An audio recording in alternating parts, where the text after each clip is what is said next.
All right, we're live. Good evening, Amanda. How you doing? I'm doing good. Yourself? Perfect. So we're just spooling up here. We'll see if we get a few people hopping online. It's been a very long time since I've done a shop talk. I actually can't remember the last time I've done it, but I have a new co-host, Amanda. Welcome to Shop Talk. Thanks for inviting me. This is great. It was really good to meet you in person here in Saskatchewan at the conference here in the fall. So that was really nice to see you out and in person. It's always good to meet people in person. We meet each other online for so long, you forget you haven't met people. So Yeah, it's always good to say hello in person. totally. Which is I think is great. I'm super excited to have you on the show. We've got some Saskatchewan representation, which I think is super important because there's definitely nuances difference in the laws between the provinces. Because I do broadcast to the Saskatchewan landlord community group, which needs some love. So glad that you're bringing that love to that side of the community. And we're waiting for one more person to join us. Mr. Don Gray with Edmonton Eviction Services. However, he is MIA, might have some technical difficulties, but we'll add him in the show whenever he pops in. But for the people that don't know uh, Amanda, do you want to introduce yourself and your world of investing and landlording and how that all came to be? Yeah, I'm Amanda Bolan. We invest in multifamily properties, so rentals here in the Saskatoon market. So we're based out of Saskatchewan. I volunteer on the board for the Saskatchewan Landlord Association, and we've been small business owners now. My husband actually launched his first business back in '06, and so by default, that brought me into the entrepreneurial world. But yeah, we're relatively new in the big scheme of things to the landlord space. We actually got our first rental property in 2020. However, we grew quickly. We do some self management in house. And so we have 24 units, definitely not large players, but I would say avidly invested into the industry. And we're excited just to Yeah. bring forward, I guess, a little bit more of the knowledge of the behind the scenes and taking some of the stuff that we've learned from business and we apply that into our real estate business. And so to share that with other people. So where we're newer to real estate, we're not new to business. And that's really translated well between the two areas. Love it. That's awesome. Well, and this is an industry you can learn quite quickly, especially if you do it at scale. If you're at 24 units over a couple of years, you can really call each unit a year and multiply that out, and you've got quite a lot more experience than someone who's been in the game for 20 years with one unit. So, uh, as a way of balancing out, and I I think, think, go ahead. no, I was going to say, I think too, it's like not only your own skill and your own learning process, because there is that, but having people around you that already have that skill can light years ahead of you. And that's where we were super Yeah. fortunate, where we have colleagues that are close friends of ours that I've been able to bounce stuff off of that already manage 1,000 units for big players. And so like when it comes to questions or clarifying or learning the curve, we can, sit on other people's shoulders and not have to start at ground zero all the time. Yeah, I love that, and that was actually my big MO when I got into the real estate game was someone's been doing this for a very very long time. Hence, even the word landlords comes back from medieval times. They've been doing it successfully for many years. There's a system out there that I don't know about. I want to know. There's it's got to be learned somewhere, and it's all learnable skills. So I was just as long as I got myself surrounded by people that are a little bit further ahead than me, I can absorb off of them and kind of grow and learn from their mistakes and hopefully avoid some of the costly ones that they've already made. So let's bring in Don. Don's in the backstage. He's in now. Hey Don, can you hear us? Yes, finally got through here. Perfect. So Dawn and Amanda haven't even met yet, so I'm gonna let you two introduce yourselves. Dawn, for the people that don't know you, I know you're quite active in our community. Give a quick introduction for yourself and Edmonton Eviction Services. Yes, Don Gray, Edmonton Eviction Services. I've been Edmonton Eviction Services has been 10 years now, and before that, I had a property management company for quite a few years. Started out buying a half duplex because my daughter needed a place to stay, and if she's going to stay any longer in our house, we're going to have a murder or death of some sort. There's too many people, and so that's how I got started, and so now we do We're doing around 45 cases a month, and the eviction part, and we cover all of Alberta, Edmonton mostly, but we're going further and further out yet. All right, perfect. So I just got a comment saying my mic is not working. Do I sound better to you guys now? I turned up a setting, or do I sound fine? You sound fine. Okay, perfect. Okay, you don't awesome. look that good, but I mean, you sound fine. We'll get through it. Thanks, Don, for the support there. All right, awesome. So I don't really have a fully set agenda tonight. I figured knocking off the rust, we'll kind of just get at her. I don't know if we even need to go the full hour, but I did queue up a few questions to talk about. And Amanda, I'll be curious to hear your thought on this. So let me share a screen. This just came out off the press within the last week. The Service Alberta announced interest rates that we have to pay as landlords for holding security deposits on behalf of our tenants. And for the first time since the end of 2009, we actually have to pay something because of the current interest rates. Yeah, 1.5%, I believe. 1.6. So, 1.6. I know go ahead. Can you read that? Is it backdated for you guys, or is it from here forward? Because that gets to be really weird. Like if it's backdated, do you have those funds? How do you bookkeep for that? No, if you inherited it for Alberta, because like here in Saskatchewan, we have that already. Oh, really? Oh, okay. So ours just got announced November 20th. It starts January 1st. So any deposits held in trust from January 1st on, we have to pay 1.6% back to the tenant. Okay. Simple interest. It's much higher interest. I'd have to look at our chart again. It's pretty low here. But I think the rule here in Saskatchewan, from my understanding, and it's always good. I like how you pointed that out in the group, that we always go back to the legislation. So if you hear it from somebody, great, but then go back to legislation to confirm that, your understanding and the way it was communicated both make sense, right? Totally. But yeah, here in Saskatchewan, if your tenant's been there for longer than 5 years, then you have to pay the interest on the deposits held. If it's less than 5 years, there's no interest. There's also an interest chart based on the year spans, and actually just got shared in one of the landlord groups here in Saskatoon just this week. So if somebody needs that for Saskatchewan, it is available online as well, but there's like a breakdown for the year. So I'd imagine you guys seem to be just blanket across the board because it's starting right now, but I'd imagine in the future probably have is it paid out annually there? I didn't read into it a whole lot. I did read that part. It's you have a choice of paying it annually. You do that on the lease. You note that whether it's paid annually or if it's paid at the end when the tenant leaves. Yeah. Okay. So here's our page for it. I can make this a little bit bigger so it's easy on. I'm making my screen bigger. I have contacts in, so definitely need them. There we go. Yeah. So we haven't had to pay any interest rate since December 31st of 2008. Okay. So basically January 1st. So that's kind of it's 1.6, and then we have this tool. So like we can go and say, you know what?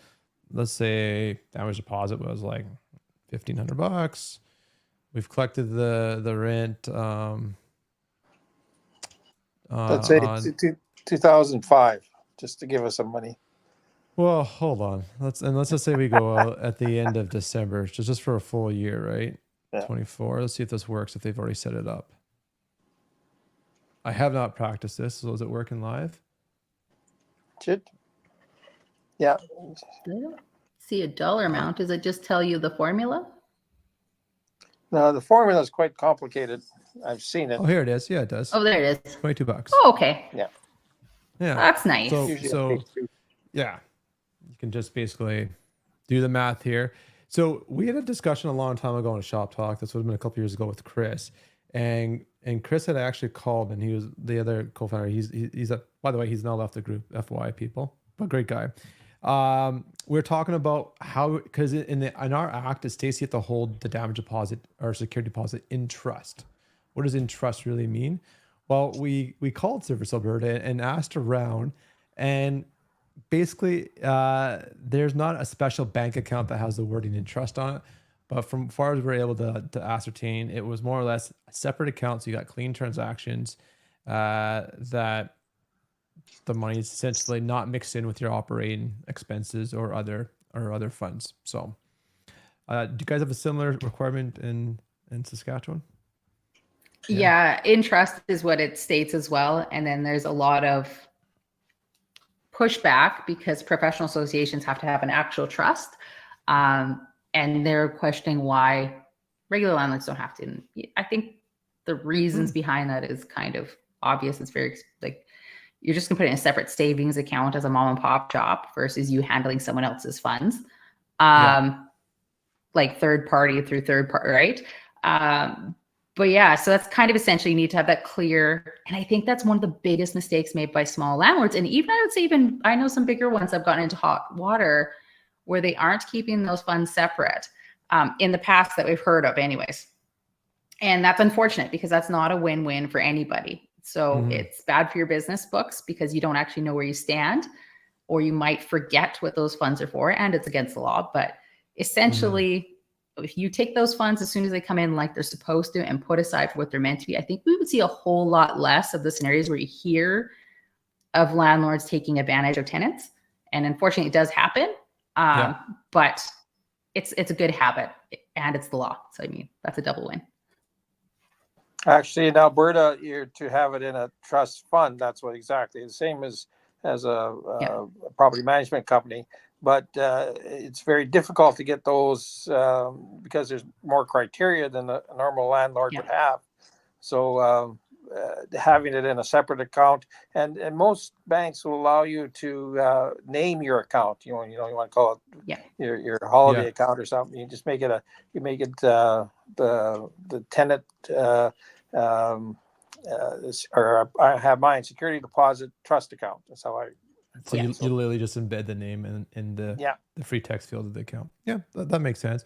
So here's something I think is super interesting too. In our announcement, they go to ATB. So that was are they technically still a Crown Corporation? Anyways, union, credit union here in Alberta, and their GICs are now paying out 4.6%.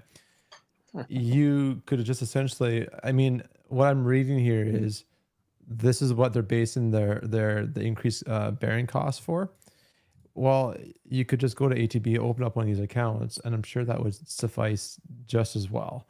And again, you know, I've never seen, out of all the stuff I've seen in our Facebook group over the last 3 or 4 years, I've never seen anything mention where a landlord's gotten in trouble for not using a in-trust account versus a savings account that, like you've mentioned, Amanda. I've never seen, but I've seen issues where the tenants, you know, there is when the tenancy ends, within 7 days in Alberta, you have to provide a statement of account. So if there's any arrears, deduct those off the damage deposit and then return the damage deposit. We can also provide an estimation, meaning that you don't have to finalize it within those first 7 days. And then you can actually close it out within 30 days of the tenancy ending. The issue is when people don't have those funds available to pay back the tenant because they've mismanaged the funds. People get in trouble for that all the time, but not for the type of account. And I think that's reasonable too, right? Totally. Yeah, that's the same thing here. We have a 7 business days. I'm not sure if it's business days or days for you guys, but we have 7 business days to send a specific form. It is available through the ORT portal here in Saskatchewan. And I've heard of some using their own forms, but I've heard of plenty of people getting problems if they're challenged that they didn't use the official form. So to be safe and to do what is going to hold up, I'd use the official form. And same thing here, we can provide an estimate. So if you're not sure what the costs are exactly going to be, if you can estimate out to the best of your ability what the future cost is going to be, and then you have so many days from them actually moving out to actually have an official cost and get back to them on that one. And I'd have to look up what that is again. Cool. And so we have quick turnarounds here, so we don't usually wait to the end. Yeah, fair enough. I'll take a look in our act after that to clarify. I'm sure ours is just a straight 7 days. I don't think it doesn't. It's actually 10 days, 10 calendar days from possession, and possession is turned over. Yeah, 10 calendar days. So if the possession is turned over at noon on let's say the last day of the month, the 31st, you don't actually count that day. So it'd be the 10th day into the following month. That's correct. Yeah. Yeah. And that's to supply the I call it a summary, and then you have 30 days from the possession date to finalize that. And if you can't finalize it, I think we had a lot of trouble there after COVID, not being able to get people to do work, and you have to do another estimate and give an idea of when you feel that that work is going to be done. Cool. Yeah. This is interesting too. So, I mean, a full term on a 1 year GIC, it gets to 4.6%. If they break lease early, they'll 30, like, you know, in the first 33 months on the 1 year lease, that wouldn't be ideal. You only get 3.6. And if they break lease in the first month, I wonder if you even have to pay anything. Probably not. But that'd be a question. See, Yeah, so many you'd have questions to in pay. detail. Yeah, you'd put that into your the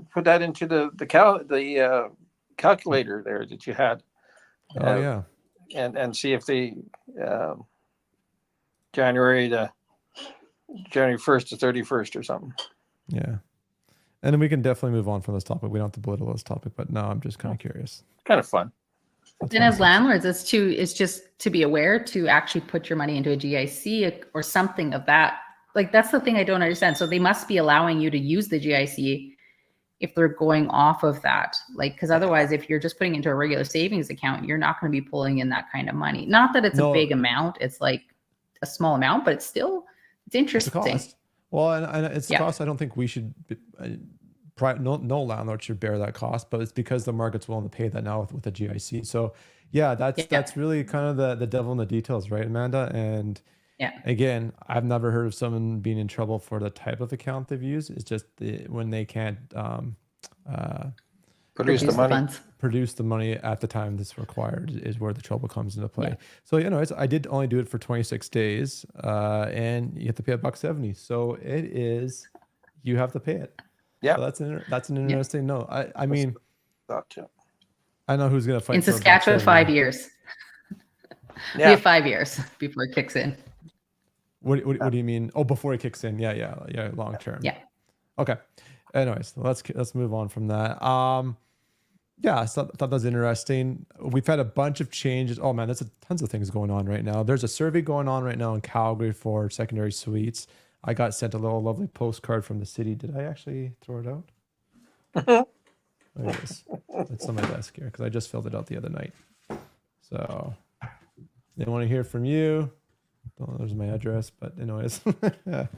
So that's kind of interesting. Plus then, unless you've been living underneath a rock, but our city council in Calgary passed a bunch of different changes, which I know, Amanda, you know, I kind of talked about when we were in person at the end of October there.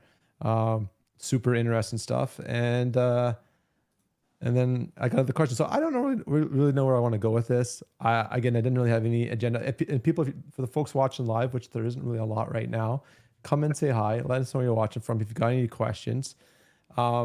Actually, you know what? I'm going to throw one out here. This will probably be more one for you, Don. I had a landlord reach out to me, and they had a really good question. So in Alberta, we've got the RTA, the Residential Tenancies Act, and then we also have a separate act that's also governed through RTURS, which is our informal tribunal to do mediation and dispute resolution through. We have a separate act for mobile home parks, and apologies, I don't know exactly what that's called off the top of my head. Mobile Home Act. Mobile Home Act. Okay, perfect. So my question is that does one supersede the other, or are they used in complementary to each other? How do those two acts interact with each other? Yeah, the Residential Tenancy Act covers rentals. So if you have a mobile home and you rent it out, then the RTA covers the rental part. The Mobile Home Act is basically for the mobile home parks. So if somebody doesn't pay their lot fees and that sort of thing, then you go through that. And it's almost identical to the RTA. It's very, very close. Yeah. Okay, cool. Well, there you go. Learn something new every day. Perfect. Yeah, I was wondering how those work together. Yeah, a few of those. Yeah. Well, actually, and Don, while I've got you, what's our current wait time for submitting a application to getting your hearing date? We're between about 12 and 16 days. Business days. No, calendar days. Oh, calendar days. Basically, that's So a little maybe over 2 weekend weeks. in there, and it'll be 16 instead of 12. But about 12 days, we're getting 12 business days. We're getting the hearing. Amazing. Cool. Do you know what it is for you guys, Amanda, in Saskatchewan? I'm not sure. We haven't had one in a while. Which is good. I've been hearing. So we just had yeah, direct experience. I don't know, but we've been hearing rumblings because there's been some changes with the portal that's been up and running for quite a while now. The ORT portal, and they changed how you log in. So I know there was a lot of issues when it was first launched. I don't know if anybody's ever happy with the wait times, but I've heard some rumblings, but it's nothing like Ontario. It sounds pretty similar, maybe a few weeks.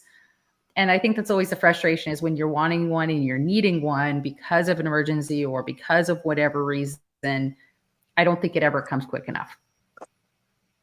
No, there's people who holler at me because, you mean I can't have it today?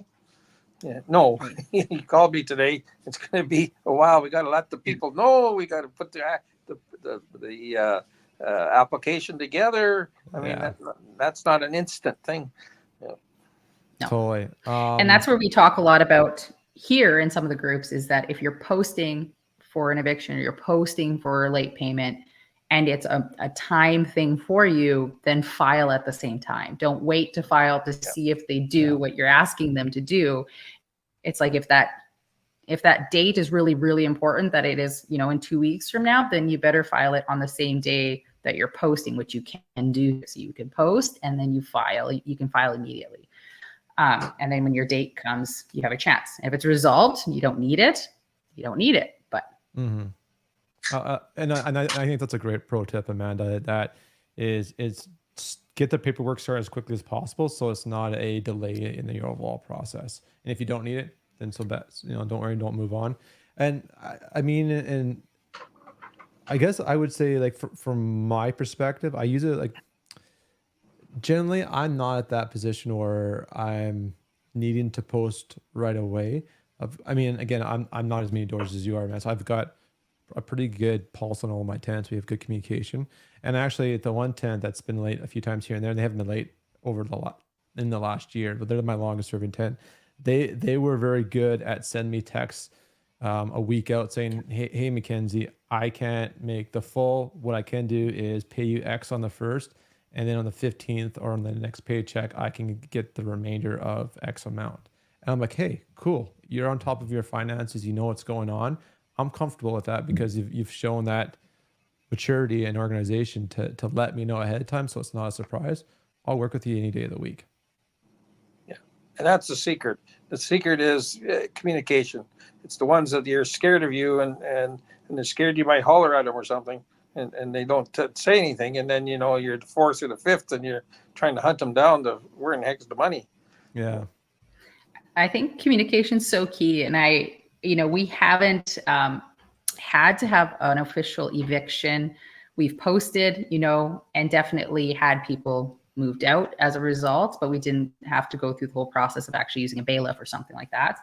But it's communication. And so same thing, if I have a tenant who says that we've had a scenario where somebody is late, or more than one, but we've had that happen.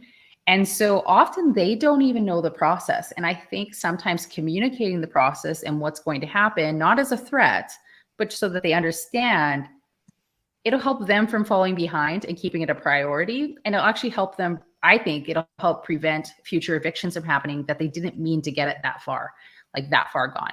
And so we had a scenario where somebody was capable, and I think, there's some hard times with stuff, but there was a pattern happening.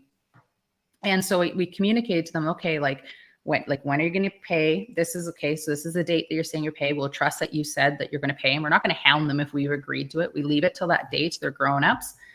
And we've been very fortunate that those people have usually paid on that date without us following up. So the one thing that I do let them know at that time, once we confirm that date that we've mutually agreed to, as well as the late fee that goes with it based on their lease agreement, not something we've cooked up.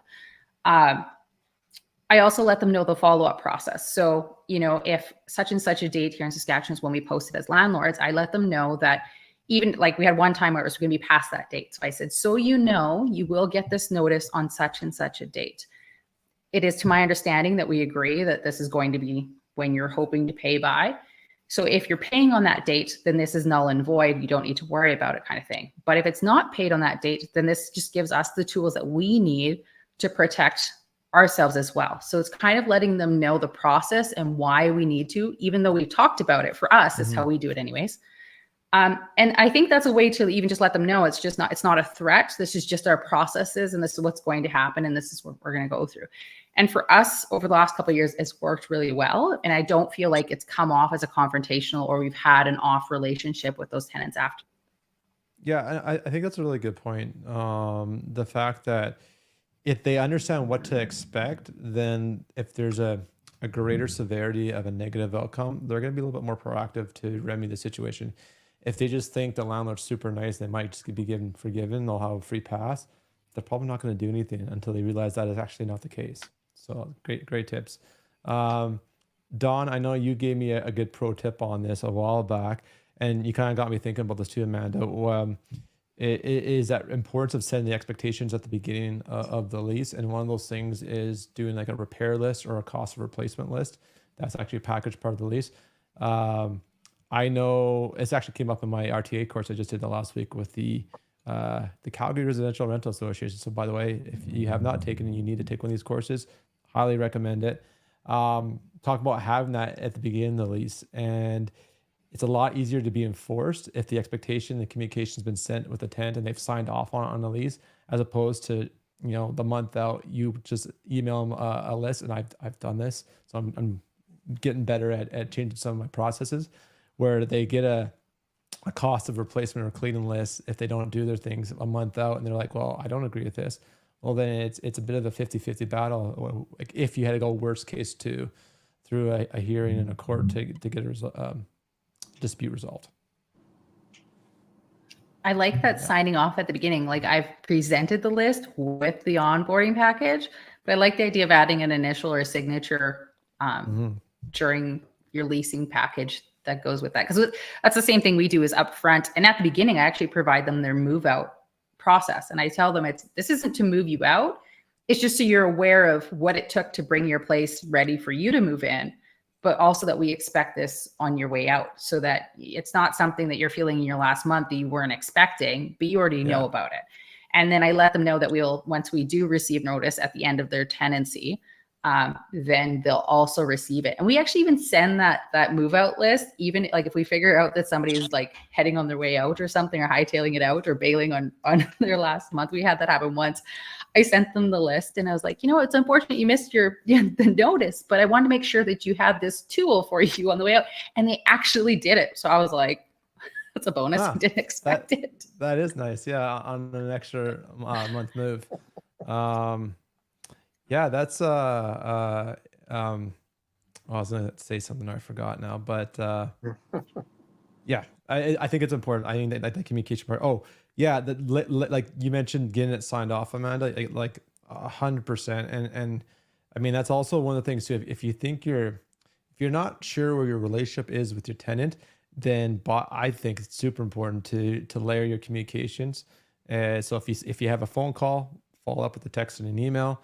If you have an email, follow up with a text, because then now you've got a strong documentation, a strong bunch of documentation in place. Should plan for the worst, hope for the best. Should you have to go down that route, you've got that paper trail in place to ensure that your word is what's being conveyed. Yeah. So Don, I was thinking of something when we were chatting last. Rent increases. That's always a hot topic. And I think I was looking through a couple of posts in the group right now, especially with the amount of inflation we've had over the last 18 months, year and a half, year or more. People are having some trouble posing that question. And I can totally get that, because it's socially awkward when you're just like, hey, hey tenant, it's been great. By the way, here's a $200 increase to your rent. We'll see you next month. But I'm curious. I guess from your side, when you've dealt with some of the people that have been taken to RTRS for increases in rent, what are some of the common mistakes that you've seen? Using not using the right form in the Residential Tenancy Act, the RTA. They have the ministerial section that lists out the various forms and what has to be on them. They'll give kind of sample ones, and which is great. But a lot of people, they send a text message and say, "Hey, bud, the rent's going up $100 next month," and they don't know the rules. The rule being that you have to give 3 tenancy months notice, not just next month, and that you need to have. You have to do it in writing, and you have to have certain items on that.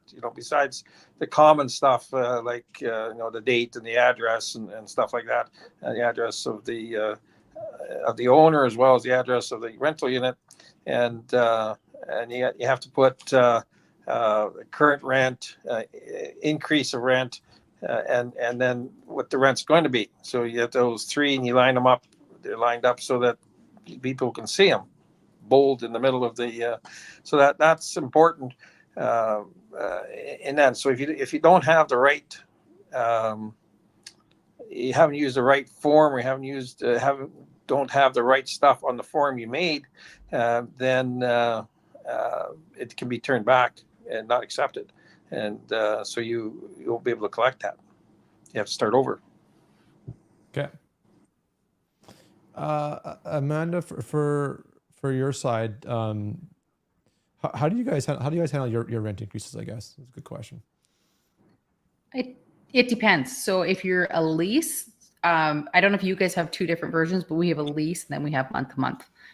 If you're a lease, you have to send the form 2 months in advance. It's 2 full months in advance. So whatever that works out, if you're doing for March 1st, that would be by December 31st. You'd actually have to send that notice out with a lease. You give a form, the correct form, once again, from the ORT portal for the 60-day or whatever it's called. It used to be 1314 form. Or sorry, that's the move out. Anyways, but either way, it was 60 days prior. Yeah. And you could do whatever you wanted to in terms of whether it's new lease terms, whether the same terms, stay in effect, rates, etc. The other version is month to month. And in a month to month tenancy, you have either 6 months or 12 months notice for your rent increase.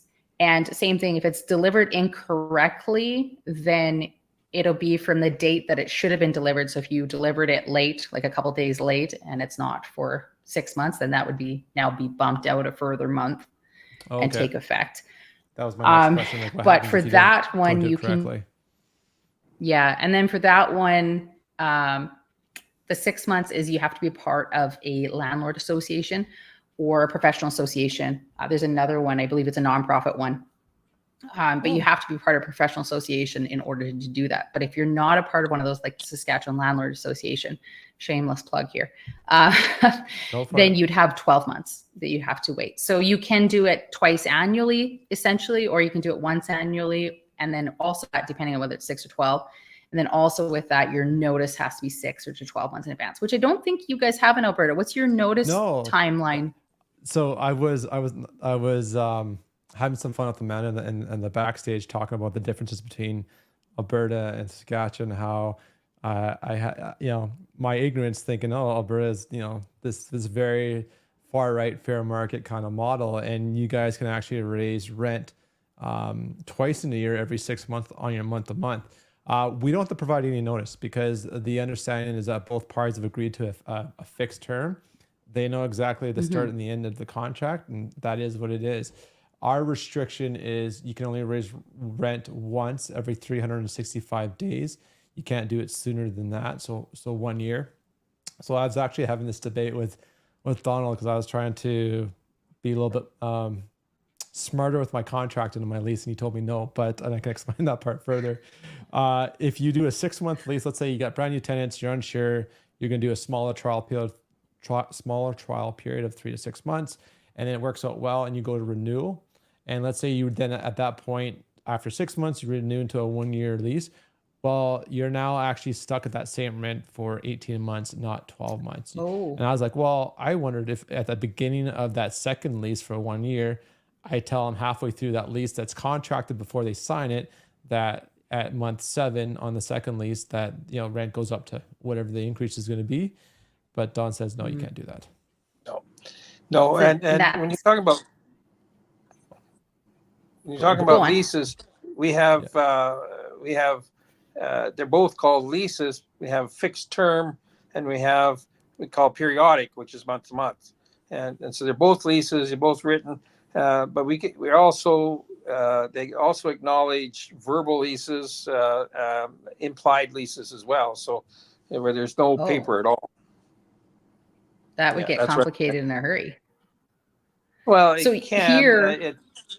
The Act is the one that covers those. So the Act covers all leases. So if you have a verbal lease, then you can't, unless there's agreement on a certain thing, like say, I don't know, flags in the window,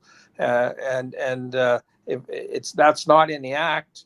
But if you have it in a written lease, then that's a condition. And but if you have it implied, and the guy says, "Oh, you never said that," the other, "Oh, yeah, I told you on this day," then it's a no. Yeah. There's a disagreement. So for here, the month-to-month one is the 6 and 12 months notice. The periodic, the month-to-month, and then the fixed terms, it's just whatever the duration is. But you have to send your notice. If you miss your notice of intention to the tenant in the correct calendar timeline, it automatically becomes a month-to-month. So the rules shift back to the 6 and 12 months. So for a lease, you want to send those notices out in advance so that you can have that freedom in the sense. So if you're having a 6-month lease, as long as you sent it out at the correct timeline, in that it'd be during the 3rd month, essentially, that it gets sent out, your notice for what's happening at the end of their lease, whether that's to not continue the lease or to keep the same terms or to increase or change the terms, whether that's the rates, you know, the terms of occupancy, et cetera. You could change that at that point. Obviously with the tenant agreeing to it, otherwise the tenancy comes to an end if they don't agree to your offer with your notice of intention here. So if on a fixed term lease, if I don't do the proper paperwork at the notice period at that 3 months prior to the termination date, and I guess two questions. One, 2 full months. So it's 2 full months. So one, let's say I do it 6 weeks out, what happens? You've already missed your window, so you don't get the option to serve. And then it's not really a serve like a court thing, but essentially you haven't served your paperwork correctly. It's automatically now shifted to a month-to-month tenancy at the end of that. So your tenant has the freedom to give you the 30 days notice, and the regular periodic tenancy laws apply. So now you have to give 6 months notice for your rent increase. So you miss your rent increase if you're planning on increasing it at 12 months or after 12 months. And so, so it's kind of one of those things where you also, there's different rules that kick into how you can, like if you need the suite back or things like that, the rules change again, versus, fixed versus periodic. So it's something to be aware of. And there's pros and cons to both sides. It's not just a win-win-win for the leasing to the landlord. If they're planning to sell, because you cannot, for a buyer, you can't have a person moved out for occupancy if they're on a fixed lease. They have the right to stay there until the end of their lease. Whereas a periodic, you can give them notice. Yeah, here it's 3 tenancy months on a periodic lease. It's 3 tenancy months, 5 reasons, allowable reasons to move them out. So 2 of them involve the sale. One if it's a condominium, and the other if it's just a regular unit. The conditions are the 3 months notice from the day it's sold. So the day the conditions are removed, I Unconditional. and they have to have a letter from the buyer to the seller saying that he wants vacant possession. So Okay. those things all have to be in place, or the tenant could continue on and say, you know, I'm staying, and start the process all over again. Interesting. Yeah. That's So yeah, if you get put into a month, do you have a way to get that back into a fixed term, Amanda, or are you now stuck in the month scenario? I don't believe so, but I don't know for a fact. So it's, I guess if you can get them to sign off, and I don't see why it wouldn't go back, but I don't hold me to that one. So it's kind of one of those things where I'm not sure what the law says about that. And I know that obviously the law supersedes what we cook up in our contracts. So it's kind of one of those things that I'm not sure on that one, but I would imagine two things would have to happen. One, they'd have to resign. But I don't know. I'm not 100%, so I won't answer that with definitive confidence. Fair enough then. So I guess, you know what, there's some advantages for us here in Alberta. We don't have any of these notice requirements, for better or worse. I definitely think a good practice, and you know, and I did this survey in the Alberta Landlord tenant complaint group, and I had 105 responses. And I said, you know, as a tenant, what would be your preferred period of notice? Now, granted, I only gave 3 options: 1, 2, and 3 months, or 4 comment in the post, but the vast majority wanted 3 months. And I think in a low vacancy environment, that would make a lot of sense, because it is a little bit more difficult right now to find accommodations when rents are going up and there's not a lot of choices out there. Way back, I think that's kind of what we have here. Yeah. Right. I was With just going to say, leases way anyways, back not on a month. Yeah. Way back when we had the big boom last, there was a lot of landlords that were just kicking people out in order to be able to put new people in at a higher rate, and so they closed that loophole by having these only the 5 reasons and the reasons around them. Oh, that's where that came in. Interesting. Yeah, okay. Yeah. And so Amanda, I was going to ask you, and then I didn't ask this question, or I don't think I got it answered. So if you did a 6-month fixed term and another 6-month fixed term, can you raise the rents at the end of each of those 6-month fixed leases? Oh, you're on mute. We lost you. The mic will be at the bottom. There's a mic button. There we go. I don't know how that happened, but I must have hit it. Yes, you can. So as long as you serve that form correctly, so it's during that 3rd month prior, so 2 full months in advance, you can your lease terms. Okay. And you can set it 3, 6, 5, 7, 2.5, whatever you want to do for months. It doesn't have to be 6 or 12 month leases. A lot of people think it has to be that. And so one of the benefits to that is that if you have a December vacancy you weren't planning to fill, you now can choose a timeline that suits you better. So if you want a 7-month occupancy you want to offer, so you get it back to your preferred window for turns, or 13, 15 month leasing, you can do that. So there is some flexibility there. On a fixed term lease. Yeah. Yes. Yeah. Yeah. We're the same here. Yeah. Yeah. So we can do the same as well. We can pick any terms is doable. So I've seen people match for students and they flip into Airbnb in the summer, go back to students in the school year. So interesting. I actually, now I think about it, I prefer ROA, because if I'm forgetful, I don't get stuck with the month, which is kind of nice. So because I assume you guys have the same kind of prescribed reasons why you can only end a month for certain reasons, like if you're going to have a family move in, substantial renovation, sell the property. I think there might be a couple others, but I can't remember. Yeah, so if changing the use of it, to make a grocery store or something. Oh, sure. Storage unit. Yeah. Okay. Awesome. Well, we're at the top, coming up to the end of the hour. I'm not sure. Was there any kind of burning topics that you guys wanted to cross over? Amanda, I'll give you the floor. Anything that comes to mind? I'm good with anything. I mean, I think this actually been really good. Like in terms of what you're a lot of in these groups and questions that people have. I think there's been a ton of good value. I really appreciate some of your input, Don, there, and the little nugget on getting them to sign off on the move-in that you shared, MacKenzie, that Don had previously shared. That's so good, and I think these kinds of things are valuable tools for other landlords. Yeah, 100%. Yeah, I'm just trying to think if there's anything else. Don, is anything top of mind right now that you've seen lately that's worth mentioning to help people out with? No, I got to say, in whatever business I've been in, when I'm in the in the rentals, I always found that things always seem to happen in threes.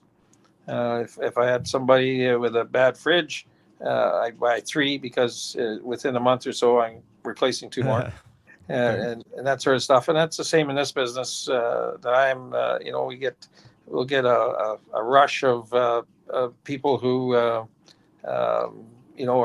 very destructive, and then we'll get a rush of people that are something else is happening, or I'll get a bunch of family disputes, where they rent it to a daughter or a mother or whatever. I've had that both ways.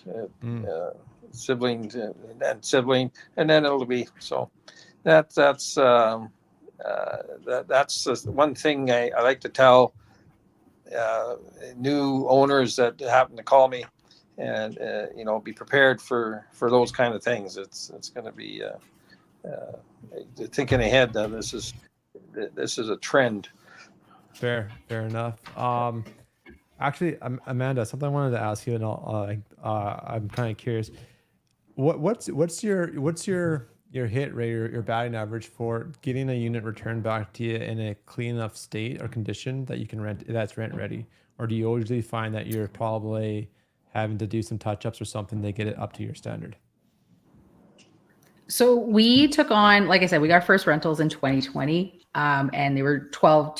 So there was 12 units, and it was a value add project. So our longest turnaround time, since we've been managing, we did have some property managers hired at first, but since we've been managing, it's never been over 30 days, including renovation time. So we don't mess around about filling units. We get quality candidates. We do our screening. We have our process. And like I said, about standing on the shoulders of those that are much more advanced in this business than we were at the beginning. But I asked them right out of the gate, like, what is your process? What's your move-in? How are you pre-screening? What are you doing during showings? Learning that, so you're not wasting your time guessing who's going to be the best candidate. Not that you're going to nail it 100% of the time, but that'll get you light years ahead. So for us, we don't mess around. We have people lined up. We're going to be motoring in there. We're going to be pulling out the floors. We got our guys lined up to paint, to put the floors in, to get everything put back together. I do a fair bit as well, just to keep things moving and that we're rent ready. And especially once you've done one, if you're duplicating the same system, which is what we do, we use the same flooring, same paint, same. So in a building, you can literally say, this is a completed suite we did. This is what it looks like. I will show the suite in its unfinished state. If I have another one that I have that's turning as well, that's nicer and done, I'll be like, this is what it can become, because not everybody can see past that. And then I don't pressure anybody into taking it. So it's really got to be the right candidate who's willing to see past the ugly, because it's ugly in the in-between. And, we've been very fortunate to have thrilled tenants moving in. Typically on turnovers, we have had them in and out. So once we've updated the suites or done what we need to do, we've been very fortunate. And I think that's part of it, maybe even the language. We send out a letter when notice has been given. This is the process for moving out. And in there, I phrase it as, we want to help you win. Like, we want to help you get your security deposit back. That's our goal. Yeah. And it's kind of one of those things too, even for move-in, it's just like letting them know we don't profit off of security deposits, because if I'm having to deduct, it means because I had to hire somebody to fix something, not because it's lining my pockets. And so it's really like setting up the tone. It's our goal to help you. So even on move-ins, we'll give them tips. Like, we recommend using command strips. This is how you use command strips. Yes. And I got another, and it's things like that they might not have even been aware of, but it helps them set them up for success during tenancy. So we've been doing really good. We do have a turnover happening, and actually tomorrow. Tomorrow they're moving out and the new ones are moving in. Actually on the 2nd instead of the 1st, just because of their own availability to get keys. So we'll have a little bit more buffer room than usual.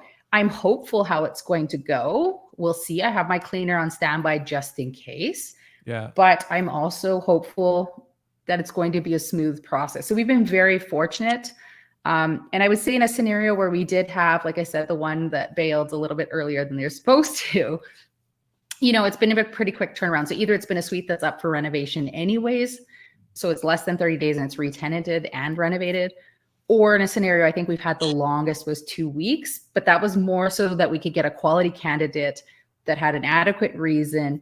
And often we'll talk to them about the benefits about taking their suite maybe 2 weeks prior to them moving out of their last suite, because of the fact that it's a win-win for us because we get it off a little bit sooner, but it's a win for them because it's an easier move than trying to like rush and get out and get their place cleaned so they can get their security deposit back. And so that's something we also talk to them too, is like, have you considered this, like doing an overlap? And that's something new. So it's a bit of rambly response, but we always look to how we can set people up for success. Yeah, I like that. Like I find with my turnovers, and I'm not talking about doing renovations, but just like if the units are already in a good state, and I generally find I still have to do cleaning. I think I've had one tenant, or was it maybe two, out of the dozen or so that I've turned over, that it had the unit clean enough. I almost always have to go back in and do a little extra cleaning to get the property rent ready. So I was curious if you saw the same thing, but I think you might be a little bit better at setting expectations if you actually have a step-by-step process of how is it like a multi-page document, like 3 or 4 pages of like, here's where you need to be. It's and 2 how pages, to get there? room by room. So we have 1, 2, or 3 bedroom units. They're all apartments. The 2 and 3 bedroom units are all the same, and the 1 bedroom units are all the same. So basically we go room by room. You need to like dust the fan off, wipe under the fridge, like clean the fridge. You need to pull the stove out. You need to clean the stove. This is an easy way to clean the stove, so you're not spending hours doing it. And so we'll give like a little nugget of tips, like cleaning tips in a move out email. Once again, this can be automated. So we use actually, and I even recommend this for small landlords, is having a landlord portal or software that you use that you can maybe send some of these automations out. So I have like ready to go templated emails on like, your moving date's coming. And there's 3 versions of it. There's one that they gave us proper notice. There's one that we basically caught them hightailing out early, which we've only had one. And then there's a 3rd version of it as well. But essentially, and then you can tweak it a little bit if you need to. But it gives them like cleaning tips in there. It gives them the attachment gets attached to this email. And then literally they can print it off and put like, there's check boxes. So then they can literally go through the list and be like, did I miss anything?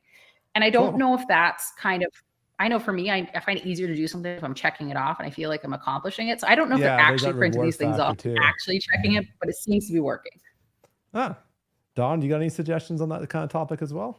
No, that's very good. When I had the property management company, we did a lot of that, especially the condominiums. You have to have a copy of the condominium rules, and I made it a package with a cover and everything, and that was part of that. I have some leases that come through from owners that are hiring me that have that attached to their lease, the same kind of thing. There is one that you can get from the TDRS, I think, has one that has a single page checkoff list kind of generic thing, and I see those quite often. So that's not bad. It's good if the government's supplying it to you. You can't say no if they don't follow it. So interesting. What software are you using, Amanda?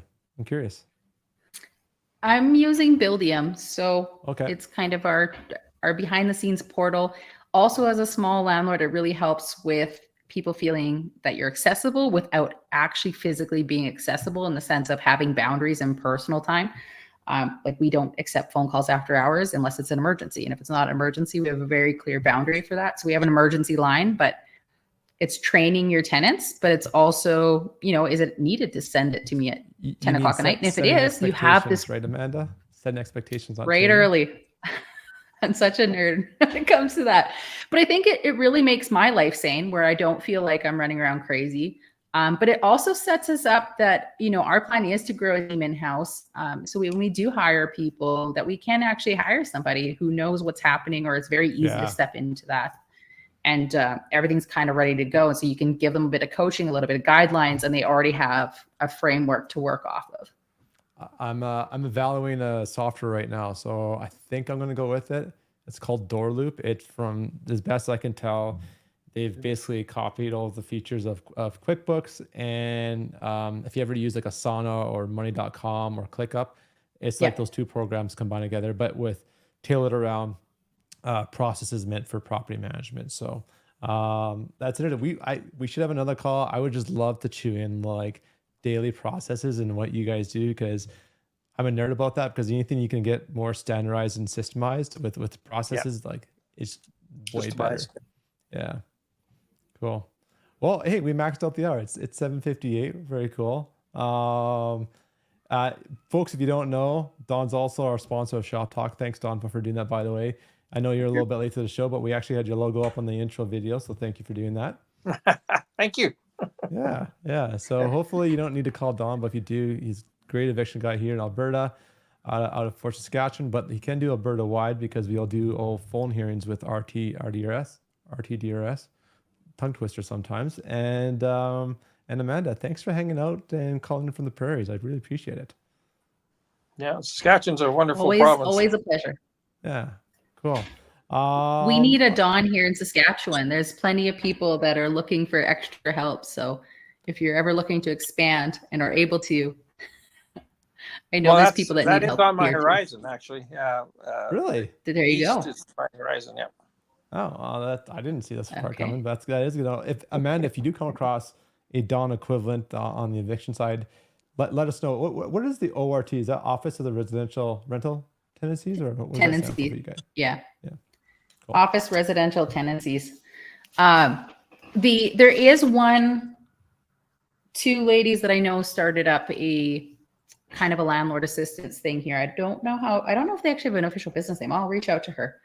But they started doing stuff to help landlords with filing paperwork, or help them to show them how, because I don't know if they can file it for them, but they can help them fill it out and give them the guidance to do it. Mm-hmm. I'm not sure exactly what they can and cannot do, because I know that there's some rules there in terms of representation, right? Because you'd be stepping in as like a pseudo lawyer kind of thing. Yeah, an agent or something. But I know there's certain things they can do, and they're very well versed. So I can reach out to, but I definitely know as a whole, it's needed here in Saskatchewan, and there hasn't even been that previously. But you often see in these groups that people just need an extra hand, or maybe it's just not their personality to deal with the eviction process. Definitely. If they've gotten to that point, or they need somebody to call. So even if it was a paid service of some kind, it would definitely be worthwhile for a lot of smaller groups that maybe don't have those tools or skill sets or connections yet, or want to do it for that matter. I get a lot of calls from landlords just asking me some of the things we talked about tonight, just asking me, how do I do a rental increase? And they don't know. And I love those calls. I love to talk about this stuff. Which is probably why you're on the show, Don. So see, maybe. All right, we'll be here till midnight. We'll keep it going. Don't start us all again. Right. Right. I'd go to midnight. Yeah. Well, let's wrap it up. We're at 8 o'clock right now. I'm going to end it, but Amanda, stay online, because we can end the show and still talk after. And I want to say thank you.